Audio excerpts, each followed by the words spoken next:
Voice, जिसे कि passive के नाम से भी जानते हैं, इंग्लिश का बहुत ही खास टॉपिक है।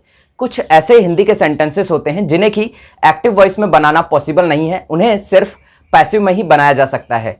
तो इस तरह के सेंटेंसेस का हिंदी किस तरह से बनाया जाता है और हिंदी से इंग्लिश कैसे बनाया जाता है पैसिव के अंदर, वो सीखेंगे हम आज के वीडियो में। और साथ ही साथ आपके एग्जामिनेशन में एक्टिव से पैसिव बनाने के कुछ टिप्स और रूल्स होते हैं, उन्हें भी हम देखेंगे इस वीडियो के अंदर। अगर आप वीडियो को एंडिंग तक देखते हैं तो आपका सारा कंफ्यूजन क्लियर हो जाएगा। तो चलिए चलते हैं वॉइस पर।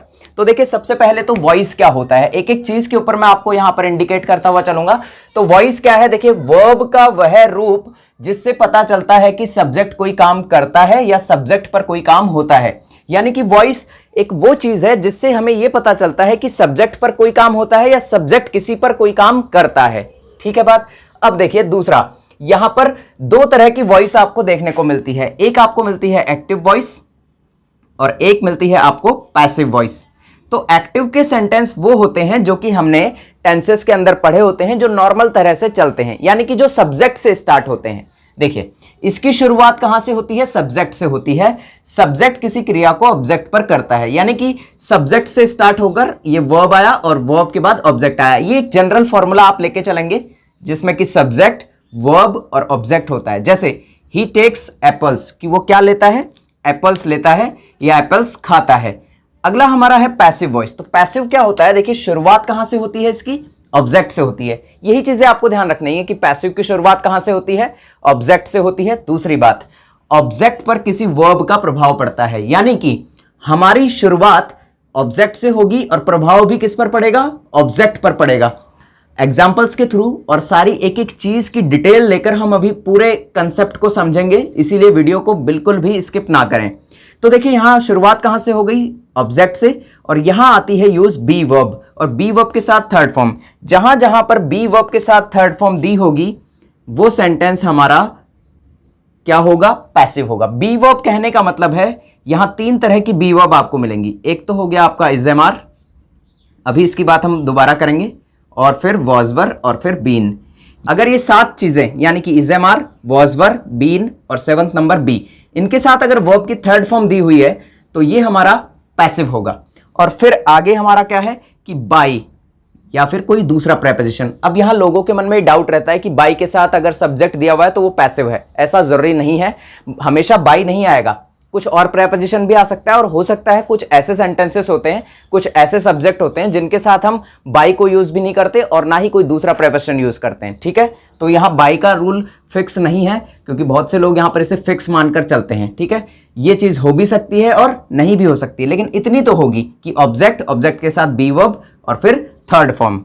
अब देखिए पैसिव क्या होता है। तो पैसिव, देखिए, पैसिव की कुछ क्वालिटीज हैं जो कि आपको हमेशा ध्यान रहनी चाहिए। देखिए, जब वर्ब अपने आप नहीं होती बल्कि उसे किया जाता है, यानी कि कोई वर्ब अपने आप नहीं होती, उसे किसी और के द्वारा किया जाता है, लेकिन इस तरह के सेंटेंसेस को हमें इंग्लिश में बनाना होता है। जैसे आलू जमीन में उगते हैं, तो अपने आप थोड़ी उगते हैं, कोई ना कोई तो उगाएगा ना, लेकिन हमने उस व्यक्ति का नाम नहीं लिया। हमारा स्टार्टिंग कहां से हो रहा है, हमारा इस टाइम पर सब्जेक्ट कौन है, आलू है, लेकिन आलू यहां पर रियल सब्जेक्ट नहीं है, वो यहां पर रिसीवर है, यहां डूअर नहीं है। डूअर का मतलब करने वाला नहीं है, वो यहां पर कौन है, रिसीवर है, जिसके ऊपर की उगाने का काम होता है। तो यहां इसीलिए इस तरह के सेंटेंसेस को हमें पैसिव में बनाना पड़ता है। मैं आपसे कह रहा था ना कि किस तरह से आपको पहचानना है पैसिव, तो ये पहला चीज है जिससे कि आपको पैसिव पहचानना है कि जब हमारे पास सब्जेक्ट क्या हो, डूअर ना होकर रिसीवर हमारा क्या सब्जेक्ट हो, रिसीवर यानी कि सब्जेक्ट की जगह पर बैठा हुआ हो, तो उस सेंटेंस को हम पैसिव में बनाते हैं। ये देखिए, पोटैटोज आर ग्रोन अंडरग्राउंड, यहां पर आर के साथ थर्ड फॉर्म क्यों लगाया है, ये अभी हम पैसिव पढ़ेंगे अच्छे से, जब डिटेल में पढ़ेंगे तो आपको ये चीज भी क्लियर हो जाएगी। सेकंड देखिए, जब क्रिया वर्ब महत्वपूर्ण हो, यानी कि जब काम महत्वपूर्ण हो, व्यक्ति महत्वपूर्ण ना हो। जैसे कई बार हम बोलते हैं ना, बैठो बैठो चाय बन रही है, बैठो बैठो खाना बन रहा है, तो खाना बन रहा है, अब बना कौन रहा है ये हमें नहीं पता है, लेकिन वहां पर जो काम हो रहा है वो ज्यादा इंपॉर्टेंट है। तो काम जब इंपॉर्टेंट हो, यानी कि वर्ब, क्रिया जब इंपॉर्टेंट हो, तो उस सेंटेंस को भी हम बनाते हैं पैसिव के अंदर। यहां देखिए एक example, T is being made, यानी कि चाय बन रही है। जो मैंने सेंटेंस आपको बोला था उसका इंग्लिश ये होता है, टी इज बीइंग मेड। अभी हम जैसे अंदर चलेंगे, जब हम इसके रूल्स देखेंगे सारे, तब आपको ये चीजें और ज्यादा अच्छे से क्लियर हो जाएंगी। इसीलिए कह रहा हूं कि वीडियो पर लास्ट तक बने रहें। जब सब्जेक्ट का पता नहीं हो या ये इंपॉर्टेंट ना हो कि सब्जेक्ट क्या होना चाहिए। देखिए यही चीज ये ऊपर वाली थी और यही यहां पर भी वही चीज है। जैसे 2 thieves वर अरेस्टेड, यानी कि 2 चोरों को अरेस्ट किया गया है ना, 2 चोर जो थे उन्हें अरेस्ट किया गया। अब अरेस्ट कौन करता है? पुलिस करती है। तो आपको पता ही है अरेस्ट करने वाली हमेशा पुलिस होती है। तो यहां पर सब्जेक्ट इंपॉर्टेंट नहीं है, सब्जेक्ट हो चाहे ना हो, ये अंडरस्टूड है, ये समझने वाली बात है, ठीक है। तो यहां सब्जेक्ट की कोई ज्यादा खास जरूरत नहीं है, ठीक हो गया। ये तीनों चीजें आपको समझ में आ गई होंगी। अब देखिए अगली चीज कि एक्टिव से पैसिव बनाने के जो फिक्स रूल है, कि ये 3 रूल तो आपके दिमाग में हमेशा छपे रहने चाहिए अगर आप पैसिव बना रहे हैं तो देखिए पहला रूल क्या कहता है कि ऑब्जेक्ट को स्टार्टिंग में रखा जाता है। वही बात, ऑब्जेक्ट यानी कि रिसीवर, जो कि काम को करता नहीं है, जिस पर कि काम होता है, तो उसे कहां रखा जाता है? स्टार्टिंग में रखा जाता है। दूसरी बात देखिए, पैसिव में हमेशा बी के साथ थर्ड फॉर्म का यूज होता है। बी वर्ब का मतलब, अब बी वर्ब की अगर हम बात करें तो बी वर्ब को जब आप डिटेल्ड करते हैं तो 3 तरह की बी वर्ब आपको देखने को मिलेगी, यानी कि बी वर्ब के 3 फॉर्म देखने को मिलेंगे। तो फर्स्ट फॉर्म क्या होता है? इज, एम या आर। और सेकंड फॉर्म की अगर हम बात करें तो वॉज, वर। और थर्ड फॉर्म की अगर हम बात करें तो थर्ड फॉर्म हो जाती है बीन। 1 2 3 4 5 6 7 ये 7 वर्ब ऐसी हैं जिसे कि हम बी वर्ब कहते हैं, यानी कि बी वर्ब का first form, second form, third form, और बी को हम कहते हैं इसका बेस फॉर्म। इसे भी ध्यान रखिएगा, इसे कहते हैं बेस फॉर्म। ये 7 वर्ब और इसके साथ थर्ड फॉर्म अगर आ जाए तो वो सेंटेंस हो जाता है हमारा पैसिव, ठीक है। यानी कि इन 7 वर्ब के साथ अगर थर्ड फॉर्म का यूज हो रहा है तो वो सेंटेंस क्या होगा? पैसिव होगा। यानी कि जब भी हमें पैसिव बनाना है तो हमें हमेशा ध्यान रखना है कि कोई ना कोई बी वर्ब जरूर आएगी। कुछ लोग देखते हैं कि बाई आ गया तो पैसिव होता है, नहीं, बाई तो हो सकता है आए और हो सकता है ना भी आए। अभी हम पढ़ेंगे वो तीसरे नंबर का फिक्स रूल जो है। लेकिन सेकंड नंबर का रूल क्या ध्यान रखना है कि बी वर्ब अगर आ जाए और बी वर्ब के साथ थर्ड फॉर्म आ जाए तो वो सेंटेंस क्या है? पैसिव है। क्लियर है बात ये? अब देखिए तीसरा रूल, पैसिव में बाई हो भी सकता है और नहीं भी हो सकता है। कई बार टू, इनटू, एट और दूसरे प्रेपोजिशन भी हो सकते हैं, और हो सकता है कई बार बाई या दूसरे प्रेपोजिशन दोनों ही ना हो। तो तीसरा रूल हमेशा होगा या नहीं होगा, इस पर हम हमेशा क्लियर चीज नहीं कह सकते, है ना, कि बाई हो भी सकता है और नहीं भी हो सकता है। लेकिन एक चीज फिक्स है कि हमेशा स्टार्टिंग किससे होगा? यहां पर रिसीवर से होगा, ऑब्जेक्ट से होगा। दूसरी बात, बी के साथ थर्ड फॉर्म हमेशा होगी। ये हमारे पैसिव के क्या हो गए? फिक्स रूल हो गए। तो देखिए पैसिव को समझने के लिए ये चीज हम करेंगे बाद में, इससे पहले आपको एक चीज समझनी है कि ऑब्जेक्ट को कैसे पहचाना जाता है, क्योंकि यहां पर ऑब्जेक्ट को आपको लेकर आना है आगे और सब्जेक्ट को ले जाना है पीछे, ठीक है। कुछ सेंटेंस में सब्जेक्ट को नहीं लगाएंगे बाय के साथ, लेकिन ऑब्जेक्ट को तो हमेशा आगे लेकर आना पड़ेगा। तो सेंटेंस के अंदर ऑब्जेक्ट आपको पता लगना चाहिए कि कौन सी चीज वहां पर क्लियर ऑब्जेक्ट है। कई लोग कहते हैं कि वर्ब के बाद जितना भी कुछ होता है वो ऑब्जेक्ट है। अब देखिए यहां पर ये बिल्कुल भी गलत है। ऐसा आपको कभी नहीं करना है और ना कभी करना है कि वर्ब के बाद जितना भी कुछ होता है वो ऑब्जेक्ट है। बिल्कुल गलत है ये स्टेटमेंट, है ना। पहचानते कैसे हैं सब ऑब्जेक्ट को, वो देखिए आपको क्वेश्चन क्या है कि Ram is playing football in the garden. तो यहां पर प्लेइंग आपको वर्ब से क्वेश्चन करना है। किससे क्वेश्चन करना है? वर्ब से। वर्ब से 2 क्वेश्चन आपको करने हैं, या तो व्हाट का क्वेश्चन और दूसरा क्वेश्चन बन सकता है होम का। व्हाट का मतलब होता है क्या, और होम का मतलब होता है किसे या किसको, ठीक है, किसे या किसको, ठीक है। तो होम का मतलब किसे या किसको, यानी कि इससे हमारा जो ऑब्जेक्ट आएगा और इससे जो ऑब्जेक्ट आएगा, इससे हमारा जो ऑब्जेक्ट आएगा वो आएगा नॉन लिविंग, और इससे हमारा जो ऑब्जेक्ट आएगा वो आएगा लिविंग। यानी कि इससे हमारा निर्जीव चीज का आंसर आएगा और इससे हमारा क्या आंसर आएगा? सजीव चीज का आंसर आएगा, यानी कि मनुष्य का आंसर आएगा। अब समझिए बात को। यहां प्लेइंग, तो यहां प्ले से हम क्वेश्चन क्या बना सकते हैं? व्हाट या फिर होम। प्ले क्या खेलता है ना, यही बनाएंगे हम, या फिर क्या खेल रहा है, क्योंकि कॉन्टिन्यूअस है। तो क्या खेल रहा है? यहां पर फुटबॉल खेल रहा है। इन द गार्डन तो नहीं कर रहा है ना, तो यहां हमारा आंसर, व्हाट का आंसर क्या रहा? सिर्फ फुटबॉल। तो हमारा ऑब्जेक्ट क्या कहलाएगा? सिर्फ हमारा ऑब्जेक्ट यहां पर क्या है? फुटबॉल है। ये इन द गार्डन हमारा ऑब्जेक्ट नहीं है। क्लियर हो गई बात ये। दूसरा देखिए, he takes tea in the morning. अब यहां पर ही टेक्स टी की अगर हम बात करें तो यहां टी हमारा क्या होगा? ऑब्जेक्ट होगा, क्योंकि यहां टेक का मतलब लेना, क्या लेता है या क्या पीता है। तो क्या का आंसर क्या आया, यानी कि व्हाट का आंसर क्या आया है हमारे पास? यहां पर टी आया है। तो टी ही हमारा क्या है? यहां पर ऑब्जेक्ट है। और कैसा ऑब्जेक्ट है ये हमारा? जो कि व्हाट से निकलकर आ रहा है। अब देखिए एक और एग्जांपल मैं आपके सामने लेता हूं कि she gave me a gift, कि यानी कि उसने मुझे एक गिफ्ट दिया। यहां पर आप अगर देखें तो आपके पास दो ऑब्जेक्ट आते हैं, एक तो मी और एक गिफ्ट। अब यहां गेव का मतलब दिया और देने का मतलब क्या दिया। एक तो वट से आंसर आया, तो वट से जो आंसर आया है वो हमारा हो गया अ गिफ्ट। और एक चीज और ध्यान रखिएगा, जिस भी नाउन के साथ अगर कोई आर्टिकल आ रहा है तो वो आर्टिकल भी डायरेक्टली उठकर आगे आएगा, ठीक है। उस नाउन के साथ वो आर्टिकल ए एन दी, या फिर किसी भी तरह का पजेसिव केस आ रहा है जैसे माई, योर, हर, हिज, तो ये केस भी क्या है, डायरेक्टली उस नाउन के साथ आगे आएंगे, ठीक है। ये बात भी क्लियर रखिएगा। तो यहां पर आर्टिकल ए भी यहां पर अगर हम इसे ऑब्जेक्ट मानेंगे तो ये आगे पूरा अ गिफ्ट आगे आएगा, ठीक है। तो ये हमारा क्या हो गया, ये हमारा नॉन लिविंग वाला ऑब्जेक्ट हो गया।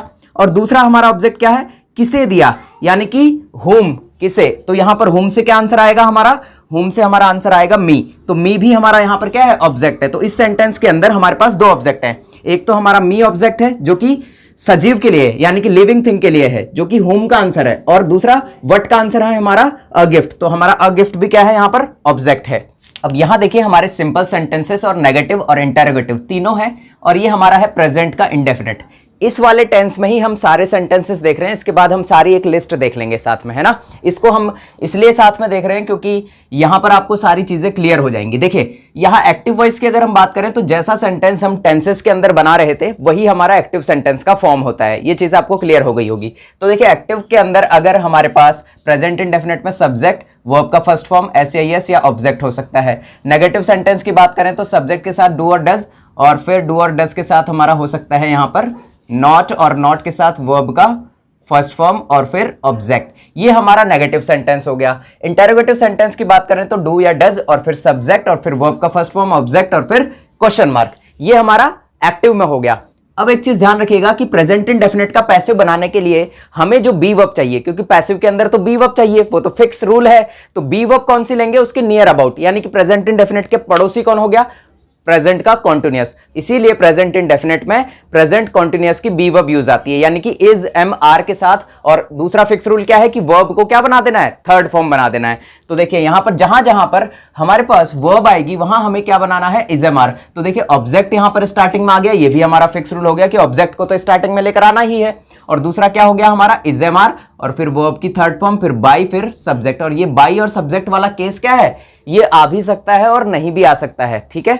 तो यहां पर देखिए दूसरा, देखिए सब ऑब्जेक्ट आया, ऑब्जेक्ट के साथ इज एम आर, फिर नॉट, फिर वर्ब की थर्ड फॉर्म, फिर बाई के साथ सब्जेक्ट आ गया, ठीक है बात। ये देखिए यहां इज एम आर, जहां डू डज था वहां इज एम आर कर दिया, जहां नॉट था वहां पर नॉट रख दिया। बस यही करना है आपको, ज्यादा चीज की टेंशन नहीं लेनी है। अब यहां देखिए जहां डू डज था वहां पर हमने क्या रख दिया, इज एम आर और फिर सब्जेक्ट। और जहां पर मेन वर्ब थी, मेन वर्ब को क्या बना दिया हमने, वर्ब का थर्ड फॉर्म बना दिया, और फिर बाई के साथ सब्जेक्ट। ये हो गया इसको एक्टिव से पैसिव में चेंज करने का रूल। इसी तरह से कॉन्टिन्यूअस में भी यही चीज चलेगा। बस ये ध्यान रखना है कि पैसिव में कौन सी बी वर्ब यूज आएगी, किस टेंस के लिए पैसिव के अंदर कौन सी बी वर्ब यूज आएगी।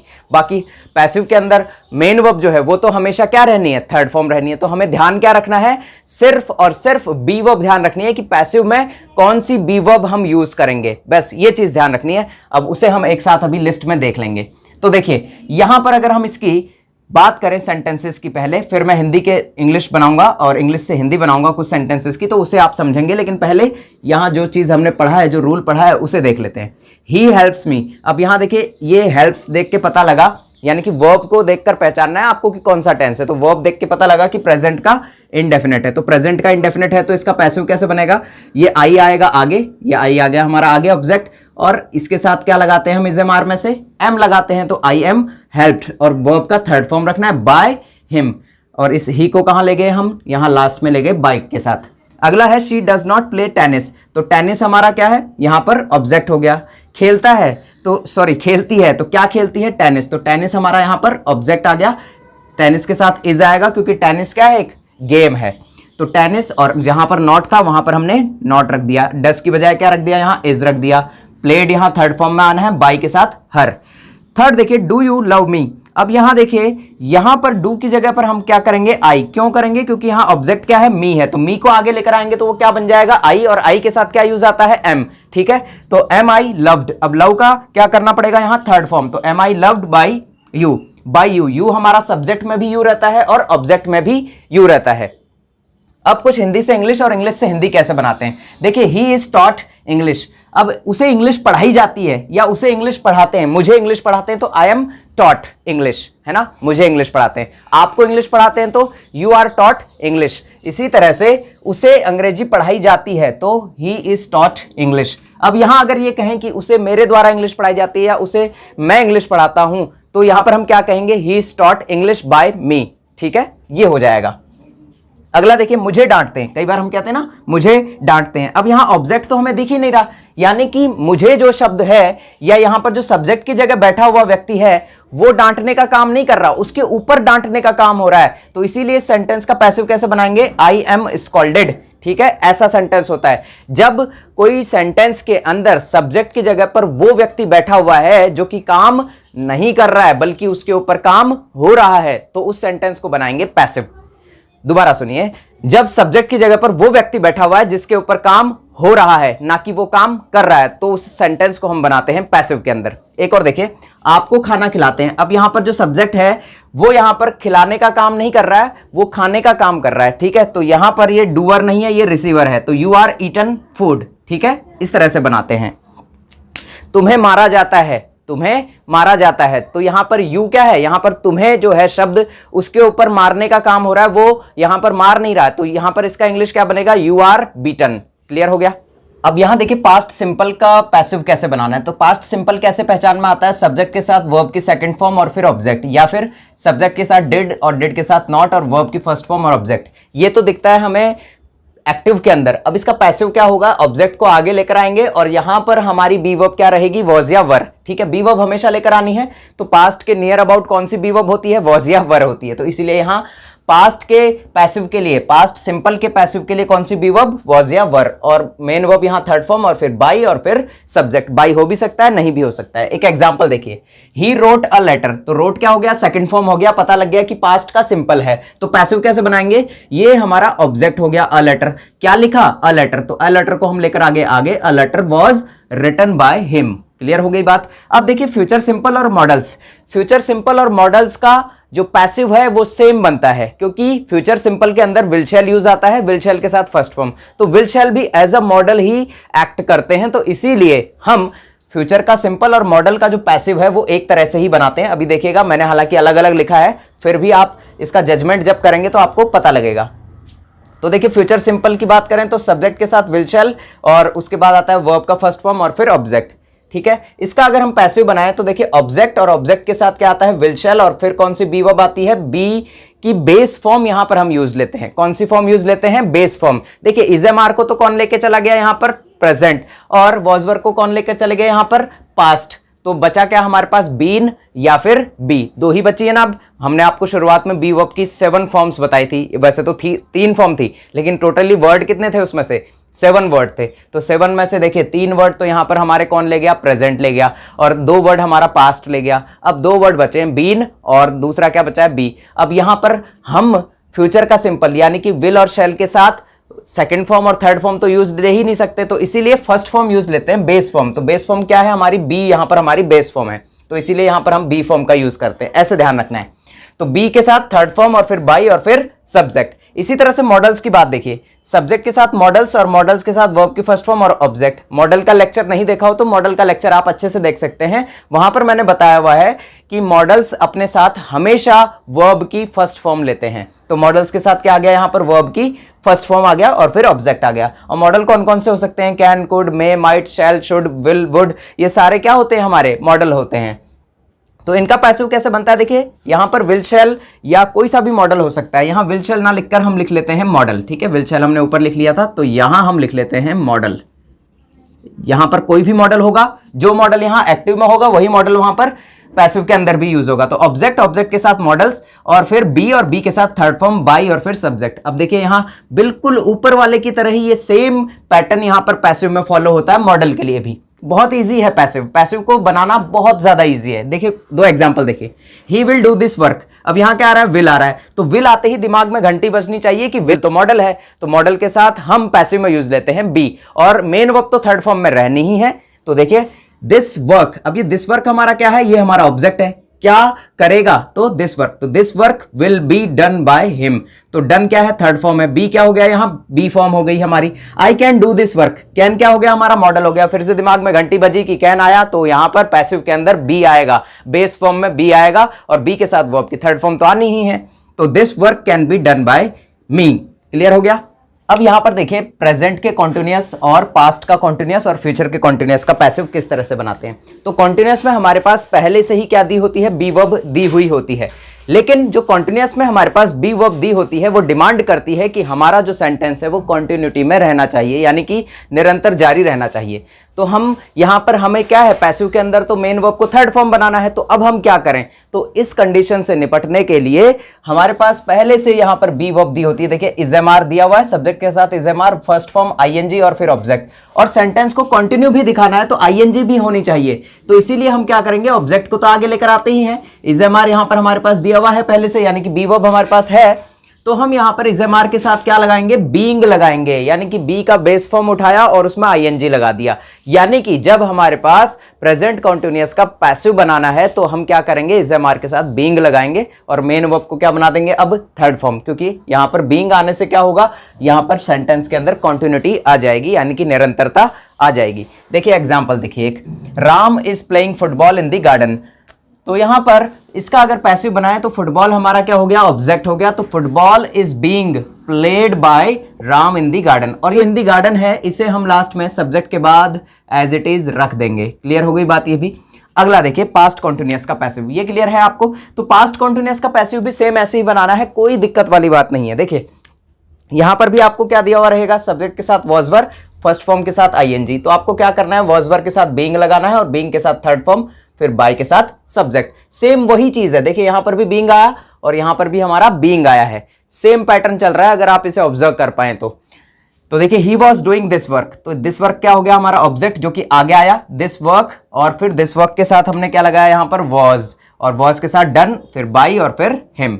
और फ्यूचर का जो कॉन्टिन्यूअस है उसका पैसिव नहीं बनाया जाता है। अब देखिए तीनों परफेक्ट, यानी कि प्रेजेंट परफेक्ट, पास्ट परफेक्ट और फ्यूचर परफेक्ट, हमारी सारी की सारी बी वर्ब यहां पर बिक चुकी हैं। यानी कि बी वर्ब अगर हम बात करें तो इजएमआर हमारा प्रेजेंट के लिए हो गया और वॉज वर्ब हमारा पास्ट के लिए हो गया, बी हमारा मॉडल्स के लिए हो गया था, और फ्यूचर के सिंपल के अंदर भी हमने बी का यूज किया था। अब बचा क्या हमारे पास, बीन। तीनों परफेक्ट के लिए जो बी वर्ब यूज आती है वो यूज आती है बीन। तो बहुत ही सिंपल हो गया। देखिए फिर भी हम देख लेते हैं स्ट्रक्चर। सब्जेक्ट के साथ हैज या हैव और फिर वर्ब का थर्ड फॉर्म और ऑब्जेक्ट, ये पहचान होती है प्रेजेंट के परफेक्ट की। तो यहाँ हैज हैव के साथ कौन सी बी वर्ब आएगी, बीन। और यहाँ पहले से ही नेचुरल तौर पर क्या होती है, वर्ब की थर्ड फॉर्म दी होती है, एक्टिव के अंदर भी और पैसिव के अंदर तो थर्ड फॉर्म आनी ही है। तो यहाँ पर पहले से ही थर्ड फॉर्म दी हुई होती है, तो इसीलिए मैं इसको थोड़ा सा फास्ट लेकर चल रहा हूं। You have done this intentionally. अब यहां पर देखिए this has been done by you intentionally. यहां पर दिस के साथ क्या आया, हैज, लेकिन यहां पर क्या आया था, हैव, क्योंकि यहां का सब्जेक्ट हमारा क्या था, यू था, लेकिन यहां पर हमारा सब्जेक्ट क्या हो गया, दिस, जो कि सिंगुलर को शो करता है। क्लियर है बात। अब देखिए पास्ट परफेक्ट कैसे पहचानते हैं, सब्जेक्ट के साथ हेड और वर्ब का थर्ड फॉर्म और फिर ऑब्जेक्ट। तो यहां पर इसका पैसिव ऑब्जेक्ट के साथ क्या आएगा, हमारा हेड, और हेड के साथ बीन और वर्ब की थर्ड फॉर्म बाय और फिर सब्जेक्ट। एग्जाम्पल देखिए एक, ही हैड हेल्प्ड मी। अब यहां मी क्या है, ऑब्जेक्ट है, तो मी यहां पर आगे आ जाएगा आई, तो I had been helped by him.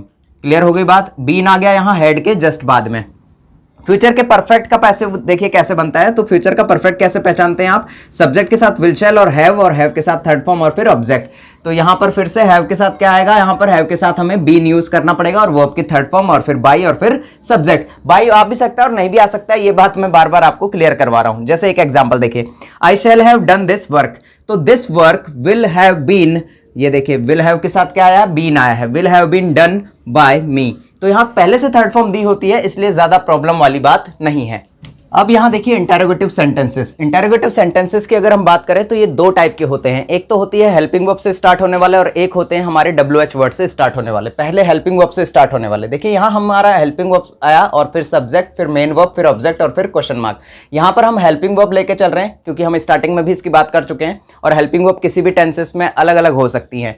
इसी तरह से मेन वर्ब भी क्या है, हर एक टेंस में अलग अलग हो सकती है, इसीलिए मैं यहाँ पर डायरेक्ट हेल्पिंग वर्ब और मेन वर्ब लिख रहा हूँ। क्लियर है बात ये। अब यहाँ पर इसका जो पैसिव बनता है तो helping verb according to tenses, जैसा कि वहां पर रहेगा वैसा ही यहां पर भी रहेगा, और बी वर्ब भी आएगी अकॉर्डिंग टू टेंसेस। यहां हेल्पिंग वर्ब का मतलब क्या है, बी वर्ब, ठीक है, साथ में।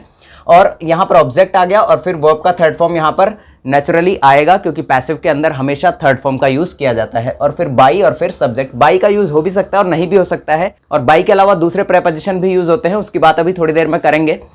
तो यहाँ पर एक एग्जांपल देखिए, have you done your homework. यहाँ कहाँ से चालू हो रहा है, ये हैव से, यानी कि हेल्पिंग वर्ब से। तो इसका पैसिव कैसे बनेगा, यहाँ देखिए यू की वजह से यहाँ हैव आया है, लेकिन यहाँ पर हैज यूज किया, क्योंकि यहाँ का हमारा सब्जेक्ट यानी कि जो ऑब्जेक्ट है, जो कि सब्जेक्ट की जगह पर बैठा हुआ है, योर होमवर्क, ये कैसा सब्जेक्ट है हमारा, ये हमारा एक सिंगुलर सब्जेक्ट है, तो इसीलिए इसके साथ क्या आएगा, हैज आएगा। Has your homework been done by you. तो ये बीन क्या है, क्योंकि यहाँ पर हैज हैव के साथ यानी कि प्रेजेंट के परफेक्ट में हम कौन सी बी वर्ब यूज करते हैं, बीन। क्लियर है बात ये। अब देखिए WH वर्ड, तो देखिए WH वर्ड की स्टार्टिंग में सिर्फ WH वर्ड आ जाता है, बाकी चीजें वैसी ही रहती हैं। अगर आपने टेंसेस को अच्छे से पढ़ा है तो आपको ये चीज और अच्छे से पता होगी। तो यहाँ देखिए हेल्पिंग वर्ब आया और यहाँ पर क्या आ गया, मेन वर्ब। ठीक है, तो मेन वर्ब और helping verb according to tenses change होते रहेंगे, ऑब्जेक्ट और फिर क्वेश्चन मार्क। इसकी बात करें तो यहाँ कुछ नहीं है, सिर्फ वही चीजें हैं। सिर्फ क्या करना है, यहाँ स्टार्टिंग में WH वर्ड रख देना है और वही हेल्पिंग वर्ब, फिर ऑब्जेक्ट, फिर वर्ब की थर्ड फॉर्म बाई और फिर सब्जेक्ट। हम बाई लेके चल रहे हैं, लेकिन अलग अलग भी हो सकता है। अब देखिए यहाँ पर दो example, when will you publish a new book.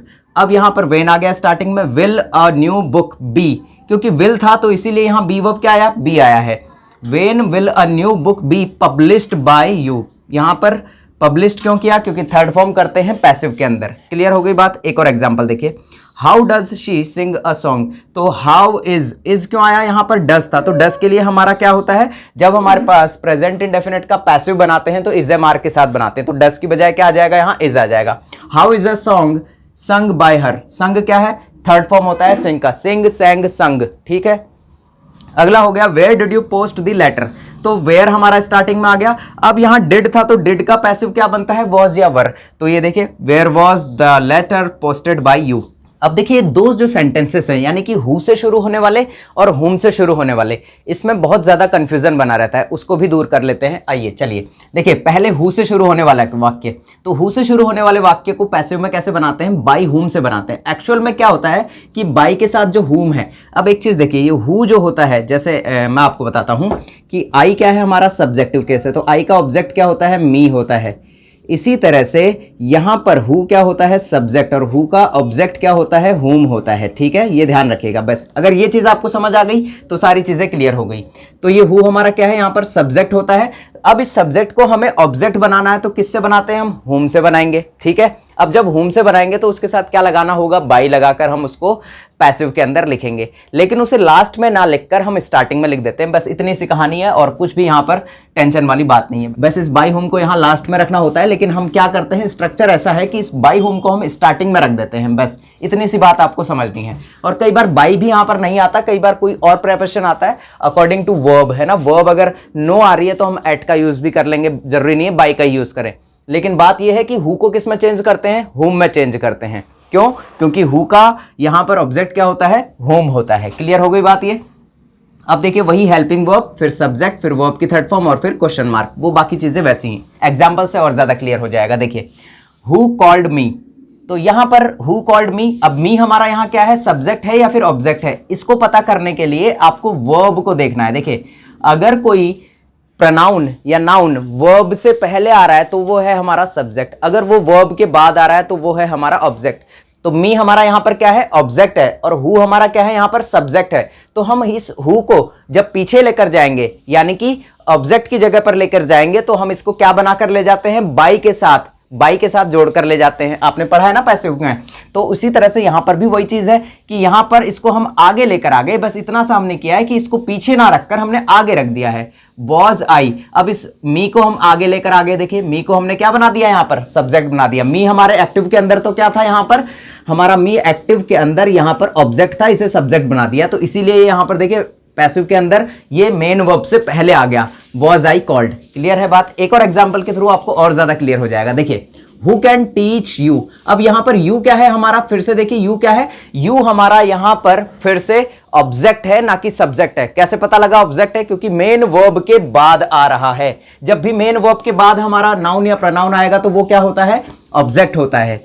तो हु क्या है यहाँ पर हमारा सब्जेक्ट हु है और ये हमारा इंटेरोगेटिव जो है सेंटेंस है, इसीलिए यहाँ पर हमारे पास रियल सब्जेक्ट नहीं है, यानी कि हु के द्वारा हमसे सब्जेक्ट पूछा जा रहा है, लेकिन हु हमारा वैसे क्या है यहाँ पर सब्जेक्ट का काम कर रहा है। क्लियर हो गई बात ये। अब हु के लिए हम ऑब्जेक्ट क्या होता है, हुम होता है, तो हु जब पीछे जाएगा तो बाई के साथ जाएगा, लेकिन उसे पीछे ना लिखकर हम आगे लिख देते हैं, तो इसलिए इसको क्या किया हमने, आगे लिख दिया, बाय हुम। क्लियर हो गई। कैन, कैन आ गया ऐसे का ऐसा, और यू को सब्जेक्ट की जगह रखा, तो सब्जेक्ट की जगह रखने पर हम क्या करेंगे, इस यू को इस मेन वर्ब से पहले रखेंगे, तो यू बी टॉट। बी क्यों आया, क्योंकि कैन के साथ बी आता है, तो बी टॉट। क्लियर हो गई बात ये। अब देखिए होम का, तो होम से शुरू होने वाले वाक्य का पैसिव कैसे बनाते हैं, हु से। देखिए जब हमारा सेंटेंस स्टार्ट हो हु से, तो हु का बनाएंगे बाय हुम में चेंज करना है, और क्यों करना है ये भी आपको क्लियर हो गया। अब हुम से चालू हो रहा है तो हु से करेंगे, क्यों, क्योंकि देखिए हुम का क्या है, ये ऑब्जेक्ट है, तो ये सब्जेक्ट बनकर आएगा, तो किस में चेंज हो जाएगा, हु में चेंज हो जाएगा। वही चीज है, बस उसे ही उल्टा किया हुआ है यहाँ पर। तो हु के साथ हेल्पिंग वर्ब, फिर वर्ब का थर्ड फॉर्म बाय, और फिर सब्जेक्ट। एग्जाम्पल के थ्रू और ज्यादा क्लैरिटी आएगी। हुम डू यू लाइक, अब यहाँ क्या है, हुम, तो यहाँ पर आ गया हमारा हुम, और डू के बाद यहाँ यू, और यू के बाद यहाँ लाइक। अब मुझे एक चीज आपसे पूछनी है, आप खुद यहां पर थोड़ा सा दिमाग लगाइए कि लाइक से पहले यू आ रहा है या फिर लाइक के बाद आ रहा है। अगर यू लाइक के बाद आता तो हमारा यू क्या हो जाता है, यहां पर ऑब्जेक्ट हो जाता, लेकिन यहां पर यू किससे पहले आ रहा है, लाइक से पहले आ रहा है। जब लाइक से पहले यू आ रहा है, इसका मतलब है कि मेन वर्ब से पहले यहां पर नाउन या प्रोनाउन जब आता है तो वो हमारा सब्जेक्ट होता है। तो यहां पर यू हमारा क्या है, सब्जेक्ट है। इट मींस इस वाले सेंटेंस के अंदर हमारे पास सब्जेक्ट दिया हुआ है, और ये जो सब्जेक्ट है ये पीछे जाएगा बाय के साथ। हुम हमारे लिए क्या है, यहां पर ऑब्जेक्ट है, और यहां पर हु हमारे लिए क्या था, सब्जेक्ट था। दोनों बातें समझिए, यहां पर हु हमारे लिए सब्जेक्ट था, और यहां पर हुम हमारे लिए क्या है, ये एज अ ऑब्जेक्ट है। तो ऑब्जेक्ट जब आगे आएगा तो क्या बनकर आएगा, सब्जेक्ट बनकर आएगा। तो हुम का सब्जेक्ट क्या होता है, हु होता है। इस वीडियो को यहां से दोबारा से 2-3 बार रिवाइंड करके दोबारा से अच्छे से देखिएगा, आपका पूरा डाउट क्लियर हो जाएगा, है ना। तो हुम हमारा क्या है, यहां पर ऑब्जेक्ट है, तो ऑब्जेक्ट को जब आगे लेकर आएंगे तो सब्जेक्ट बनाकर लेकर आएंगे ना, तो हुम का सब्जेक्ट क्या होता है, हु होता है। तो इसीलिए यहां पर क्या लिखा हमने, हु। तो हु इज क्यों लिखा, डू है, तो डू का यहां पर क्या करेंगे, is. Who is liked, like का यहां पर थर्ड फॉर्म लाइक्ड होता है, तो लाइक्ड बाय यू। अब यू क्या था, हमारा सब्जेक्ट था, सो सब्जेक्ट को तो पीछे ही ले जाते हैं बाय लगाकर, तो बाय यू। क्लियर है। दोबारा देख लीजिएगा वीडियो को और अच्छे से समझ आ जाएगा। एक और एग्जांपल देखिए, whom did you write a letter. अब यहां पर यू फिर से क्या है, हमारा सब्जेक्ट है, क्योंकि यहां पर मेन वर्ब से पहले आ रहा है, तो यू तो हमारा जाएगा लास्ट में बाय के साथ, और होम क्या है, हमारा यहां पर ऑब्जेक्ट है जो कि स्टार्टिंग में आएगा, तो स्टार्टिंग में क्या बनकर आएगा, सब्जेक्ट बनकर आएगा। होम तो ऑब्जेक्ट है, उसका सब्जेक्ट क्या होता है, हु होता है, तो सब्जेक्ट बनकर जब आएगा तो किस केस में आएगा, हु के केस में। हु वॉज क्यों किया, क्योंकि डिड था तो इसलिए वॉज, और राइट का थर्ड फॉर्म होता है written by you a letter. A letter हम ऐसे का ऐसा रख देंगे और फिर क्वेश्चन मार्क। क्लियर है बात ये। अब देखिए इंपेरेटिव सेंटेंस। अब सबसे पहले तो आपको यह जानना जरूरी है कि इंपेरेटिव सेंटेंस दिखते कैसे हैं। तो इंपेरेटिव सेंटेंस जो कि वर्ब की फर्स्ट फॉर्म से स्टार्ट हो सकते हैं, लेट से स्टार्ट हो सकते हैं, प्लीज से स्टार्ट हो सकते हैं, काइंडली से, या फिर डोंट या डू नॉट से स्टार्ट हो सकते हैं, तो उन्हें हम कहते हैं इंपेरेटिव सेंटेंस। सभी की अलग अलग तरह से यहाँ पर पैसिव बनती है। तो सबसे पहले जो कि वर्ब की फर्स्ट फॉर्म से चालू होते हैं उसका पैसिव कैसे बनता है देखिए। तो इसका पैसिव कैसे बनता है, लेट, और लेट के साथ हमें यूज करना है नाउन, और नाउन के साथ बी, और फिर वर्ब का थर्ड फॉर्म यहां पर यूज करना है। अब देखिए नाउन की बात करें तो ये नाउन क्या होगा, इस वर्ब के बाद में जो हमारा ऑब्जेक्ट है, मैं इसे यहां पर ऑब्जेक्ट कह लूं तो भी कोई प्रॉब्लम वाली बात नहीं है, ठीक है। लेट के साथ ऑब्जेक्ट, और फिर बी, और फिर थर्ड फॉर्म। और ये ऑब्जेक्ट आपको कहां नजर आएगा, वर्ब की फर्स्ट फॉर्म के बाद जो शब्द दिया होगा वो हमारा इस सेंटेंस के अंदर ऑब्जेक्ट होगा, जिसे कि आपको लेट के साथ स्टार्टिंग में रखना है, ठीक है बात। आइए कुछ एग्जांपल के साथ। पोस्ट दिस लेटर, अब ये पोस्ट हमारा क्या है, वर्ब का फर्स्ट फॉर्म है, और इसके बाद जो ये दिस लेटर है ये हमारा ऑब्जेक्ट है जो कि हमारा नाउन है। तो इसे लेकर आएंगे हम स्टार्टिंग में, कैसे लेकर आएंगे, लेट के साथ। तो let this letter be posted, be के साथ थर्ड फॉर्म, बी वर्ब भी आ गया और थर्ड फॉर्म भी आ गई। बी वर्ब तो आना जरूरी है ही, और थर्ड फॉर्म भी आना जरूरी है। अब वो बात जो कि मैं आपको शुरू से बताता हुआ आ रहा हूं कि बाई हो सकता है आए और हो सकता है ना भी आए, तो यहां पर बाई तो हमारे पास आया ही नहीं, तो फिर भी हमारा पैसिव है, ठीक है। तो बाई यहां पर जरूरी नहीं है बाई आएगा, लेकिन दो चीजें जरूरी हैं, बी वर्ब और बी वर्ब के साथ थर्ड फॉर्म, ये तो हमेशा आएगा। क्लियर हो गई बात ये। अब ये देखिए example number 2, wash your hand. अब यहां पर योर हैंड क्या हो जाएगा, हमारा ऑब्जेक्ट हो जाएगा, तो इसे हम लेट के साथ आगे ले आएंगे, your hand B washed. Clear हो गई बात ये। अब देखिए दूसरा टाइप है हमारा प्लीज या काइंडली से स्टार्ट होने वाले सेंटेंस का पैसिव। तो इसका पैसिव जो है बहुत ईजी बन जाता है, यू आर रिक्वेस्टेड टू आपको लगा देना है और उसके बाद आपको प्लीज और काइंडली को रिमूव कर देना है, यानी कि उसे पैसिव में यूज नहीं लेना है और बाकी पूरा का पूरा सेंटेंस एज इट इज उतार देना है। ये आपका हो जाता है पैसिव किसका, प्लीज या काइंडली से स्टार्ट होने वाले सेंटेंस का। देखिए दो एग्जांपल देखिए, please give me your pen. अब यहां प्लीज को तो हम हटा देंगे और स्टार्टिंग में क्या लगा देंगे, यू आर रिक्वेस्टेड टू। तो you are requested to give me your pen. एक और एग्जांपल देखिए, काइंडली लैंड मी 100 रुपीज। अब यहां पर क्या होगा, काइंडली को हटा देंगे, you are requested to lend me 100 rupees. Clear हो गया। अब यहां देखिए लेट से शुरू होने वाले सेंटेंसेस का पैसिव कैसे बनता है। इसमें आपको क्या करना होता है, स्टार्टिंग में लेट रखना है और लेट के साथ यहां पर ऑब्जेक्ट नंबर 1, यानी कि जो रियल ऑब्जेक्ट है, देखिए यहां पर लेट के बाद जो ये वर्ड दिया हुआ है हिम, ये भी हमारा ऑब्जेक्ट है और ये फुटबॉल जो है ये भी हमारा ऑब्जेक्ट है। तो हम यहां फुटबॉल को ऑब्जेक्ट नंबर 1 कह लेते हैं और हिम को ऑब्जेक्ट नंबर 2 कह लेते हैं। ठीक है, एक्चुअली क्या होता है कि लेट के बाद हमेशा ऑब्जेक्टिव केस ही यूज आता है, तो इसीलिए यहां लेट के बाद जो शब्द आता है वो भी क्या होता है, ऑब्जेक्ट होता है। तो यहां पर आपको ये चीज क्लियर है कि इसे हम ऑब्जेक्ट नंबर 1 कह रहे हैं और इसे ऑब्जेक्ट नंबर 2 कह रहे हैं। तो यहां देखिए पैसिव बनाते टाइम ऑब्जेक्ट नंबर 1 को रखना है, फिर बी और फिर वर्ब की थर्ड फॉर्म, फिर बाय के साथ ऑब्जेक्ट नंबर 2 को यहां पर फिल करना है। तो देखिए लेट हिम प्ले फुटबॉल, तो यहां क्या हो जाएगा, let football be played by him. यहां हिम क्या है, हमारा ऑब्जेक्ट नंबर 2 है। क्लियर हो गई बात। अब देखिए next passive, let them do this sum. अब यहां देखिए लेट के साथ दिस सम, ये दिस सम भी हमारा क्या है, ऑब्जेक्ट है, तो इसे हम यहां पर ले आए, let this sum be done by them. Clear हो गई बात। ये दैम हमारा क्या था, ये दैम हमारा ऑब्जेक्ट नंबर 2 था। क्लियर है बात। अब देखिए डोंट या डू नॉट से शुरू होने वाले सेंटेंसेस का पैसिव कैसे बनाते हैं।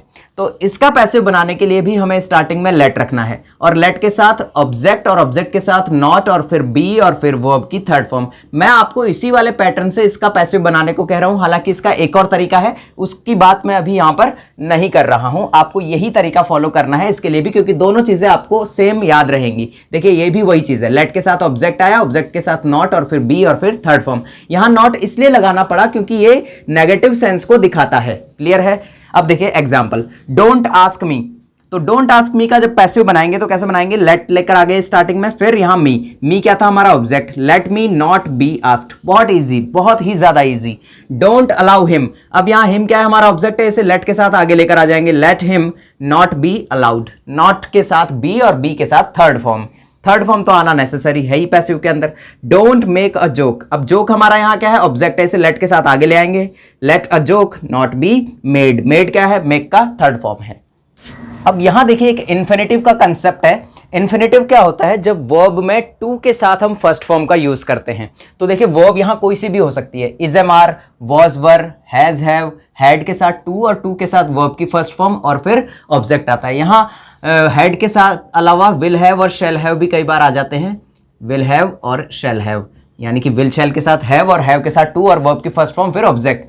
तो उस टाइम पर हम इसका पैसिव कैसे बनाते हैं, तो हम ऑब्जेक्ट को लेकर आएंगे आगे और उस हेल्पिंग वर्ब, जो भी हेल्पिंग वर्ब वहां दी होगी, इज दिया होगा इज, वॉज दिया होगा तो वॉज, और फिर टू और टू के साथ बी प्लस थर्ड फॉर्म। क्योंकि पैसिव के अंदर तो हमें बी फॉर्म भी लेकर आना है और थर्ड फॉर्म भी लेकर आना है, तो हम क्या करते हैं, टू के बाद बी फॉर्म लेकर आते हैं और उसके साथ वर्ब की थर्ड फॉर्म यहां पर यूज करते हैं।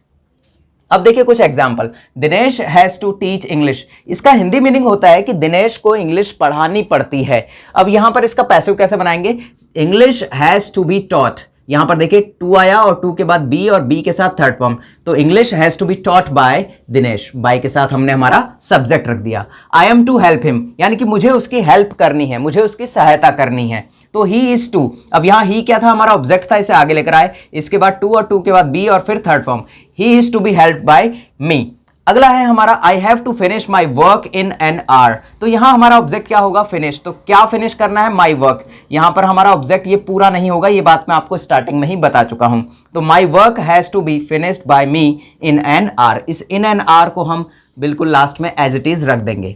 ही is to take this responsibility, तो this responsibility is to be taken by him. तो इस तरह से इस वाले कंसेप्ट का पैसिव भी आपको क्लियर हो गया।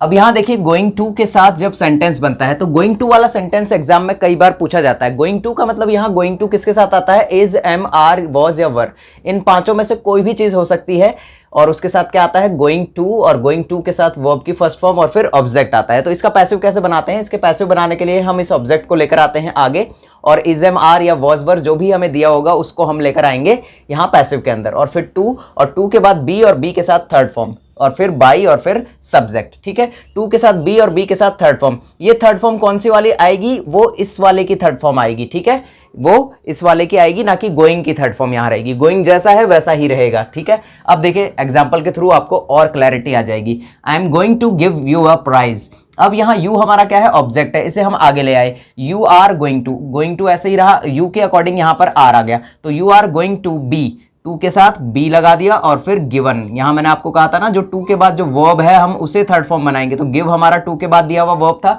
तो उसे क्या बना दिया, given, given a prize. Clear हो गया इसका पैसिव। अगला देखिए एक और example, I am going to play cricket. अब यहाँ क्रिकेट क्या हो गया हमारा, फिर से ऑब्जेक्ट हो गया, ऐसे आगे लेकर आएंगे तो क्रिकेट इज, यहाँ पर आई था इसलिए एम था, यहाँ पर क्रिकेट हो गया तो हमने क्या कर दिया इसका इज। तो cricket is going to be played by me, यहाँ पर प्लेड हो गया, बी के बाद थर्ड फॉर्म। ठीक है, बी फॉर्म भी आ गई और थर्ड फॉर्म भी आ गई, तो यहाँ पर भी हमारा वही कंसेप्ट जो मैं आपको शुरू से बताता हुआ आ रहा हूँ कि बी के साथ थर्ड फॉर्म आएगी, पैसिव में हमेशा बी भी आएगा और थर्ड फॉर्म भी आएगा, तो वो सेंटेंस हमारा पैसिव होगा। अब देखिए Rita was not going to wash her clothes. अब यहाँ पर नॉट आ गया, तो नॉट आ गया तो कोई टेंशन वाली बात नहीं है। जहां पर हमें इज, एम, आर या वॉज, वर के बाद हम गोइंग टू लगा रहे थे डायरेक्ट, उससे पहले नॉट भी रख देंगे। जैसा यहाँ नॉट आया वैसा ही हम यहाँ पर पैसिव में भी नॉट रख देंगे। तो देखिए Rita was not going to, और टू के बाद फिर बी और बी के साथ third form, to be washed her clothes. Clear हो गया ये। अगला देखिए, Dinesh is going to teach English. अब इंग्लिश हमारा ऑब्जेक्ट है, इसे आगे लेकर आएंगे, English is going to be taught by Dinesh. Clear है। अब यहाँ देखिए कुछ इंपॉर्टेंट नोट है जो कि आपको हमेशा ध्यान रखने हैं पैसिव बनाते टाइम। तो पहला नोट है हमारा they, we, someone, anyone, everyone, somebody, anybody, everybody, police, people, जज, अ मैन। इनको हम पैसिव के अंदर यूज नहीं करते हैं, यानी कि ना तो इन्हें बाई के साथ यूज करते हैं, ना किसी और प्रेपोजिशन के साथ हम इन्हें यूज करते हैं। यानी कि जब भी ये सब्जेक्ट के रूप में आएंगे तो इनका पैसिव बनाते टाइम इन्हें हम नहीं लिखेंगे। तो देखिए कुछ example, someone has beaten him. अब यहाँ हमारा सब्जेक्ट क्या है, समवन, तो इस समवन को हम बाई के साथ नहीं लिखेंगे, तो हमारा पैसिव कैसे बनेगा, ये हिम हमारा ऑब्जेक्ट था, ये आगे आ गया, ही हैज बीन, हैज था तो बीन के साथ बनेगा passive, he has been beaten, और बाई के साथ हम समवन को नहीं रखेंगे। इसी तरह से यहाँ देखिए, the police seized the looted things, यानी कि पुलिस ने जो लूटेड थिंग्स था, जो कि लूटी हुई सामान था, उसे सीज कर लिया है ना, उसे सीज कर लिया, उसे जब्त कर लिया। The looted things were seized. अब यहां पर बाई के साथ पुलिस को लिखना जरूरी नहीं है। ठीक है, तो बाई के साथ पुलिस को नहीं लिखा जाता है। अगला रूल देखिए कि कुछ ऐसे वर्ब्स आपको ध्यान रखनी है जिनके साथ की बाई यूज नहीं होता। ये बहुत इंपॉर्टेंट है। इसी में जो है अगर आप एग्जाम दे रहे हैं तो उस टाइम पर आपकी गलतियां यहीं होती हैं। तो देखिए क्या चीजें हैं, सरप्राइज्ड हो गया, अमेज्ड हो गया, एस्टोनिश्ड हो गया और शॉक्ड हो गया। ये तीनों चारों वर्ब्स का मतलब ही क्या होता है, आश्चर्यचकित होने से होता है। ठीक है, और अलग अलग सेंस में अलग अलग चीजें यूज आती हैं। और अगला हो गया वैक्स्ड, डिसअपॉइंट और डिस्प्लेस्ड। वैक्स्ड का स्पेलिंग होता है VEXED, है ना। इनके इसका मतलब होता है नाराज होना, यानी कि ये तीनों चीजें नाराज होने के सेंस से या निराश होना या किसी से गुस्सा होना उस सेंस में यूज आती हैं। तो तीनों ही वर्ब के साथ, और ऊपर हमारी 1 2 3 4 4 ये हो गई और 3 ये हो गई 7 और 1 ये हो गया अलार्म्ड। अलार्म्ड का मतलब होता है सावधान होना, इसका हिंदी लिख लीजिएगा।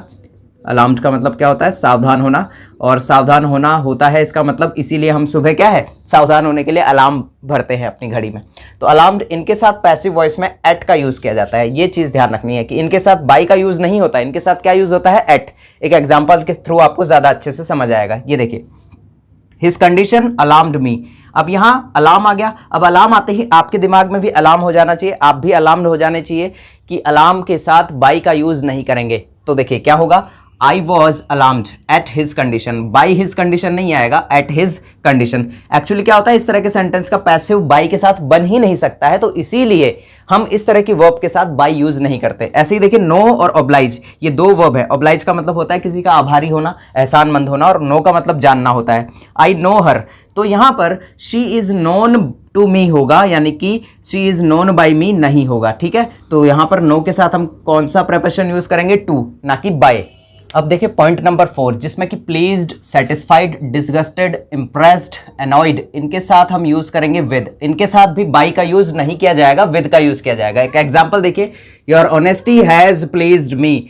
आई हैज बीन, यहां पर हैव आएगा, हैज नहीं आएगा। आई हैव बीन, क्योंकि आई हमारा क्या होता है, प्लूरल सब्जेक्ट माना जाता है प्रेजेंट के अंदर। तो देखिए I have been pleased with your honesty, यहां पर विद का यूज किया है, बाई का यूज नहीं किया है।